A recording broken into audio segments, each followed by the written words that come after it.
Hello everybody, we have another game with the black pieces against Hankosh, rated 915. He opens up with 1e4. We're going to try to play the Philidor against this. So we start with d6. This is the move order we like to use. But he doesn't play, the typical d4, controlling the whole center. Instead, he plays b3, an atypical move. We're still going to continue in our normal fashion with our second move, developing a minor piece towards the center with a threat on the pawn. White decides to defend the pawn with f3. This move directly weakens the diagonal towards the king. It also takes away that square for his knight, which is the knight's best square. So I'm happy to see that. So now I want to take my fair share of the center. So I'm going to go e5 and plant a pawn on the high ground on these four squares. White continues with the fianchetto, which makes sense since he played b3 earlier. This move develops a piece and stares down the center. Fine. We also want to continue with center and development. So you have various pieces you can choose, not the knight, either bishop. They're all playable. So I'm just going to go bishop e7 and castle. We'll just start with the king safety part, and then we'll worry about how we want to really develop everything. White goes queen e2. I don't understand this move. The knight already couldn't go to f3. Now it can't even go to e2. It blocks the knight. It blocks the bishop. It's not threatening anything. So it's just a completely random move. So we're just going to castle. Get the king safety out of the way. White develops knight a3. Again, he doesn't like putting his knights on their best squares for some reason. So now he's going to the rim. It doesn't threaten anything. It's a weird developing move. So I'm just going to continue my normal stuff. I'm going to develop a minor piece towards the center. That's what we want. So now white castles queenside, trying to justify not moving these pieces, as well as justify f3, which now works as a lever pawn to launch a pawn storm towards my king. So now f3 makes a lot of sense. Okay, so now it's our turn. He's castled, we're castled, we're slightly better developed. So what do we do? I say we continue developing, moving our knight somewhere. Where do we want to move our knight? That's the question. You also could play c6 and potentially try to fight in the center. So let's move our knight to d7. This will protect the pawn on e5, but not block the a, b, or c pawns, which we might want to leave open to push to support the center. So white plays d4, principled in the center, opening up the dark squares for his bishop, opening up the stuff for his rook. Pretty good. He's now justifying everything he's doing before, so it's not as bad as maybe I made it sound at first, but still, I'd rather be black. So he goes here. What does it threaten? Well, you don't really want him to push. That traps your bishop, first of all. But even if it didn't trap it, you don't want to give him all that space for no reason. So we're gonna take that because we don't want him to push. Okay, he takes with the rook. It's kind of a little weird to put your rook so far advanced when you're not developed like this. It seems a little vulnerable to stuff. But let's just not do anything too rash at the moment. I don't want to just randomly throw for no reason. I would like to continue development and center. So what do we want to play?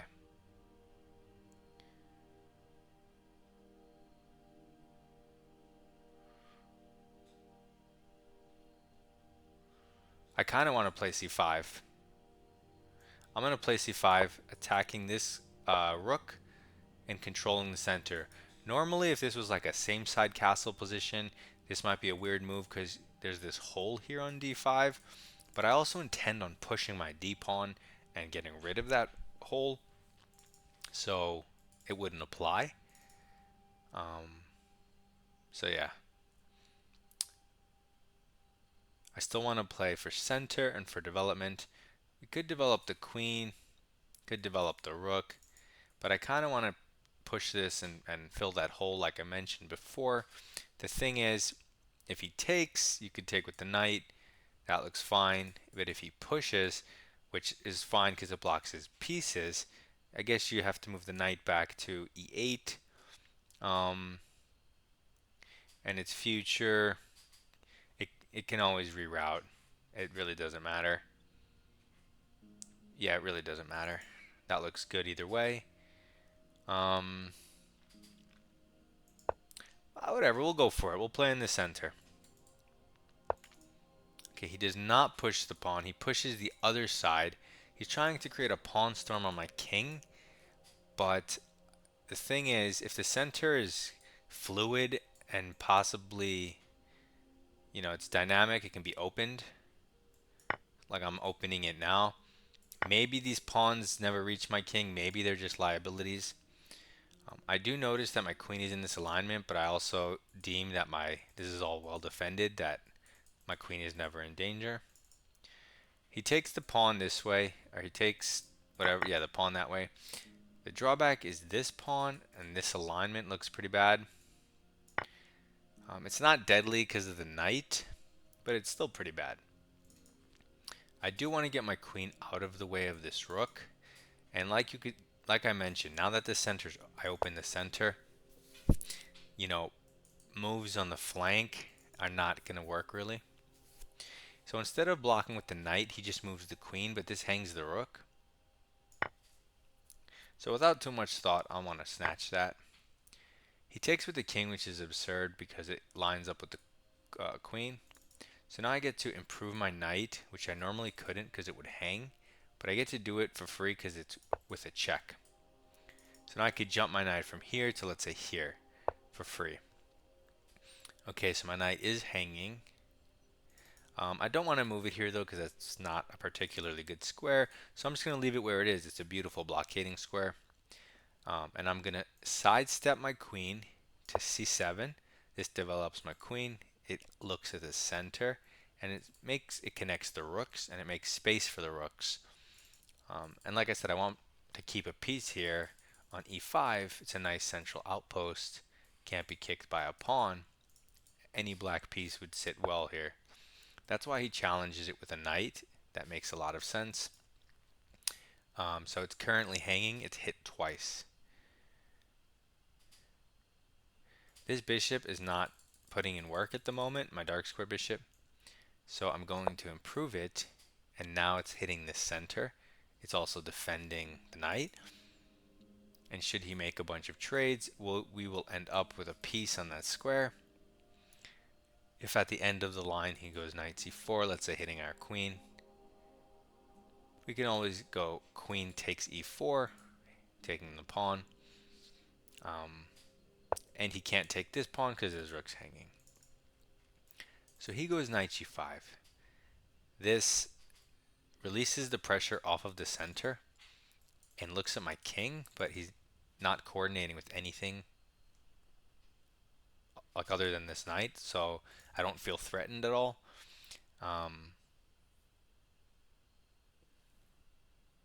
So there's that. I could potentially kick this knight. I don't think that this would be creating a hook because he doesn't have a pawn to sack, and his bishop can't sack unless he reroutes everything, which takes a lot of time. I mean, it's weird because where do you go now? I'm up 3 points of... What the heck? That's a free piece. Okay. So if I take, it'll help develop his knight. but I don't care because that's a really good bishop staring at my weakness, and developing his knight doesn't do anything. I'm gonna kick his knight, and should I kick his knight? He jumps in here, he can't jump in there. I'm gonna kick his knight to provoke further trades since I'm up 6 points of material. Otherwise he has to go back, which is bad, and then I can plant my bishop in the center. I told you this e5 outpost is great, and the great thing about a pawn here, this e4 pawn, is whatever piece you put here, a rook can never pressure it because white's pawn's in the way. So it's like a nice cubby hole. Okay, so he just takes my knight. So we're just gonna develop a piece and recapture for free. Trades are good for me, so what he's doing is terrible. The funny thing here is he's pinning this pawn, so he's probably thinks he's setting up queen takes pawn, but my rook can take the queen, so he can't actually do that. Another drawback is this rook that's now here supports this square, which pins the queen. So that's a good game. His queen is pinned, his knight is hanging, and his knight can't jump anywhere to counterattack our queen as a response. So you know you're just winning.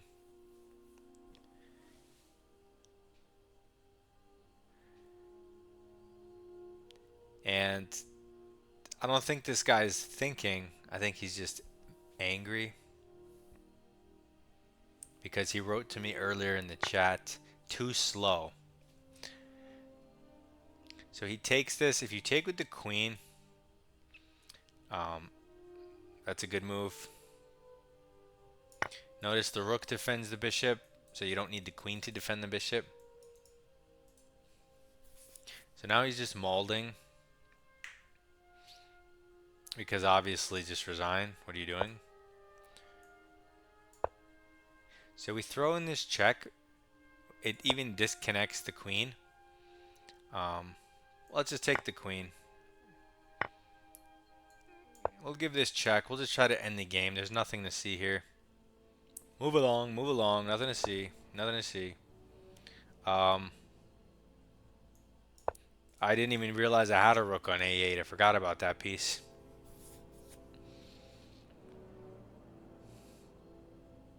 Oh my god, there's a checkmate here. Oh no, there's not. The knight's there. Wow. I am tripping. Okay, so now there's a checkmate here. I mixed up what I was thinking. Okay, cool.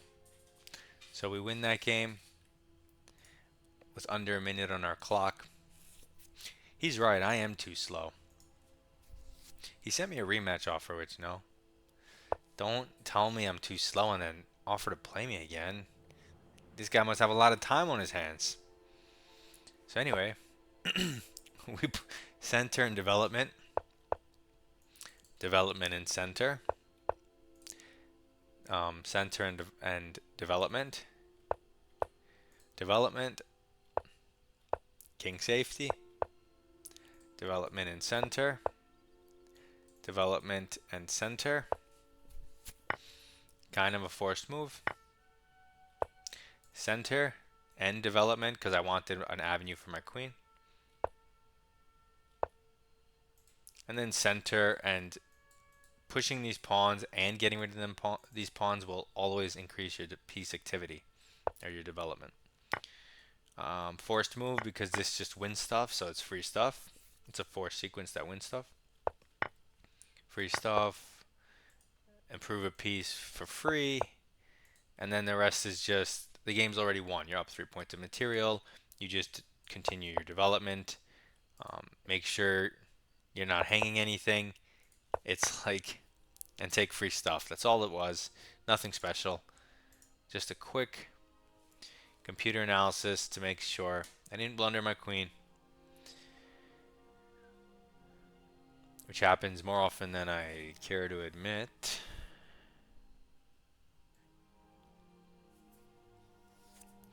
Okay, 91. White was never better. Okay, so good enough for me.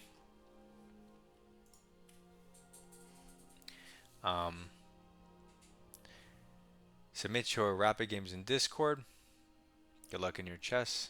Leave a like. Goodbye.